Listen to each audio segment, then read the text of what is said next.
de nous retrouver pour ce nouveau rendez-vous sur le plateau de Madrier TV en direct depuis les journées des écotechnologies du Technopôle du Madrier dans les locaux de l'INSA de Rouen.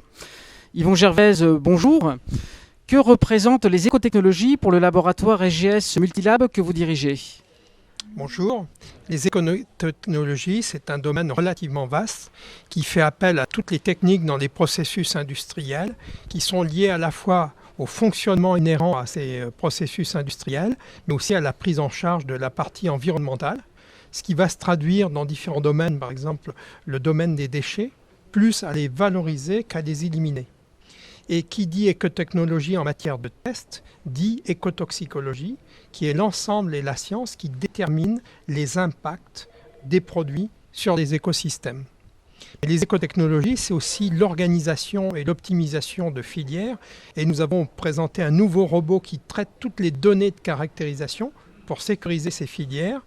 Et les écotechnologies, c'est un domaine qui existe, qui s'est développé, qui se développe encore, parce qu'il amène des réponses même en termes économiques. Au lieu d'éliminer un déchet, je vais le valoriser.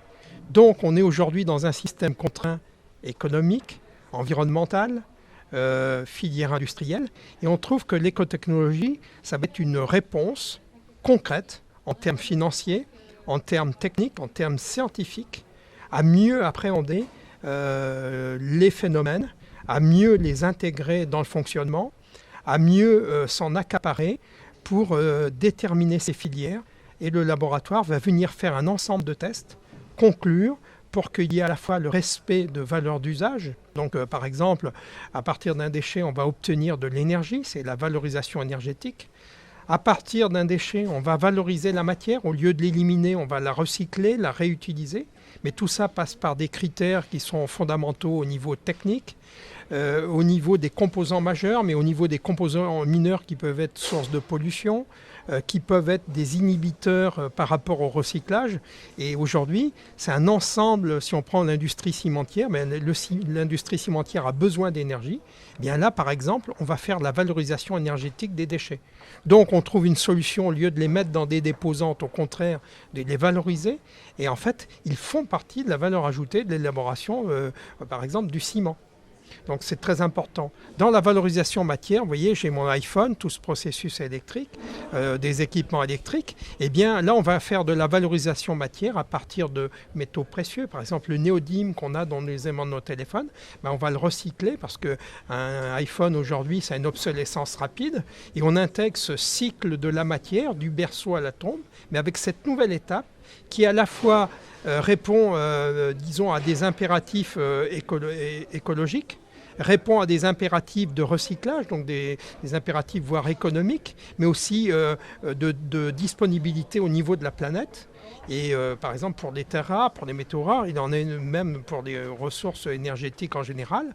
Et en fait, les écotechnologies viennent donner un modèle de développement pérenne, mais qui s'inscrit aussi dans le fonctionnement d'un modèle économique, dans le fonctionnement d'un modèle technique, dans le fonctionnement d'un modèle environnemental. Est-ce que c'est cela qu'on appelle l'économie circulaire ? C'est tout à fait ça, l'économie circulaire de plus en plus importante, comme on parle d'économie de la fonctionnalité. L'économie circulaire, c'est de créer, voire des écosystèmes où on va avoir les déchets d'une usine vont servir par exemple comme source d'énergie pour l'usine voisine.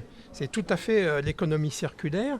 Et nous qui faisons parler la matière, on va éclairer, caractériser des produits pour effectivement mieux les valoriser d'un point de vue, comme on l'a dit, valeur d'usage, d'un point de vue environnemental, voire d'un point de vue aussi écotoxicologique. Et c'est ça qui est la valeur ajoutée. Donc si j'ai bien compris, quand on vous apporte une matière, un déchet à recycler, vous analysez ce qu'il y a dans cette matière pour déterminer ce que l'on peut en faire de mieux finalement. Soit la brûler ou soit la retraiter pour en faire autre chose. Tout à fait. On va en fait en mesurer par exemple une boue de station d'épuration, ça peut servir à faire un engrais. Mais ça peut servir aussi à fabriquer du ciment dans certaines conditions.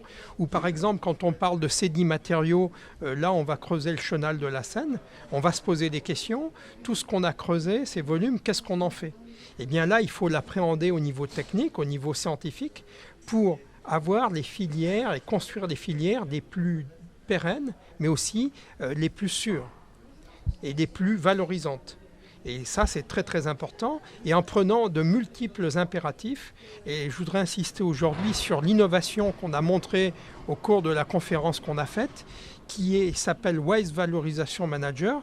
En fait, c'est une automatisation des processus intellectuels. Parce que, vous le savez, derrière une analyse, vous avez énormément de volume de données, et d'analyses multiparamétriques. Il faut pouvoir les interpréter. Et le robot, en fait, la valorisation que nous avons fait, c'est en fait un système d'intelligence artificielle qui valorise en fait toutes les données issues du laboratoire. Donc nos efforts ont porté sur 2 axes.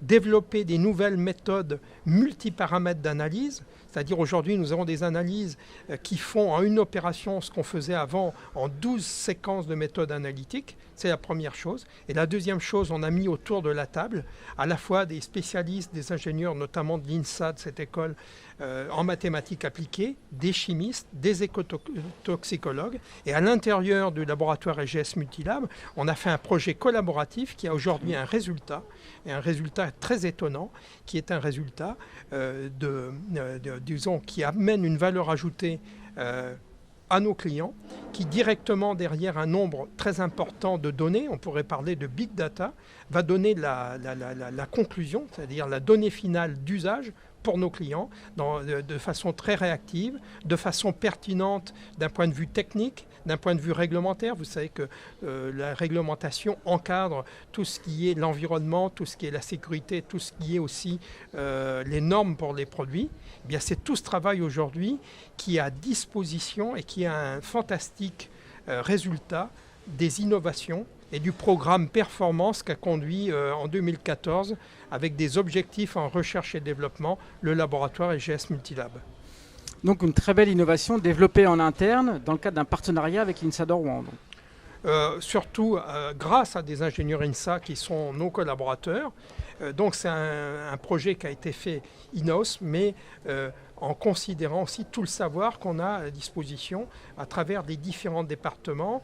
Et on est dans une industrie de la connaissance et on a compris qu'au-delà de faire parler la matière, ça donnait des données et que ces données, il fallait les traduire par des courbes de tendance, par des résultats, et des résultats qui permettaient tout de suite d'orienter, de valoriser les produits tout au long de leur cycle de vie. Et l'autre aspect, c'est un aspect, et c'est à l'exemple de notre laboratoire pluridisciplinaire, faire travailler des chimistes, faire travailler des écotoxicologues, faire travailler des spécialistes de data processing. Et c'est ça, en fait, cette synthèse aujourd'hui à travers Wise Valorization Manager, c'est le nouveau robot dont on a baptisé ainsi. Et ça, c'est l'aboutissement. Comme nous avons d'autres aboutissements à travers nos projets de recherche et de développement qui ont été Radio Manager, qui est lié à tout ce qui est la radioactivité, la gestion de décroissance des sources radioactives, comme dans d'autres domaines, dans nos opérations proprement d'experts chimistes où on minéralise la matière pour l'analyser, on vient d'inventer tout ce qui est Sample Manager. Comme dans le domaine, vous savez, comme on fait de la mesure, il faut des étalons, on a Standard Manager. Et c'est ces innovations que nous allons présenter le 13 janvier prochain au cours d'une journée nationale dans nos locaux sur le Technopole du Madrier à Rouen, une journée nationale qui sera les rendez-vous de l'innovation. Très bien. Écoutez, nous y serons présents avec grand plaisir. Yvon Gervais, donc vous avez participé activement à cette manifestation. Alors, quel est pour vous l'intérêt d'avoir sur le Technopole du Madrier les journées des écotechnologies et la convention Energy Connection ? Un grand rendez-vous. Beaucoup de bonnes surprises, d'avoir rencontré des partenaires qui venaient de Strasbourg, des partenaires qui venaient de Paris, et en fait issus d'horizons tout à fait différents. Donc si j'avais un mot à résumer, je viens de lire un ouvrage qui m'a beaucoup enthousiasmé et stimulé, qui s'appelle « La transition fulgurante ». Qu'est-ce que la transition fulgurante dans le monde des technosciences et de l'économie ? On est en train de changer le paradigme de l'économie, le paradigme du développement économique, le paradigme du développement scientifique. Et aujourd'hui, ici, j'ai rencontré cet aspect pluridisciplinaire, beaucoup de disciplines, des spécialistes du traitement numérique, de la modélisation, des spécialistes, des confrères du Centre technique des industries de la fonderie, où j'ai vu des choses tout à fait enthousiasmantes. J'ai vu aussi des spécialistes dans des process de recherche et développement, des sociétés comme Alma, qui sont pour le crédit impôt recherche. Et je rappelle que EGS Multilab est très concerné, puisque nous sommes agréés ministère de la Recherche pour le crédit impôt recherche. Eh bien, c'est tout ce bouillonnement de culture. Nous avons d'excellentes discussions, par exemple, sur les peintures isolantes. Je ne rentrerai pas dans les détails techniques, mais on a eu des conversations sur les types d'additifs et de formulations. Ce qui m'a beaucoup frappé autour de ce thème aujourd'hui des écotechnologies et de l'énergie, ça réunit des horizons très différents et c'est à l'interface de disciplines, à l'interface de secteurs économiques que se situe l'avenir. Je suis un passionné du numérique, tout le monde connaît les entités numériques de EGS Multilab. J'ai rencontré aussi des spécialistes du numérique, j'ai rencontré des spécialistes, comme je le disais, de la modélisation, des confrères, des ingénieurs de l'INSA de Lyon qui sont dans différentes sociétés américaines, et tout ça c'est très enthousiasmant avec beaucoup de prise d'informations, mais éventuellement aussi de visibilité pour nous.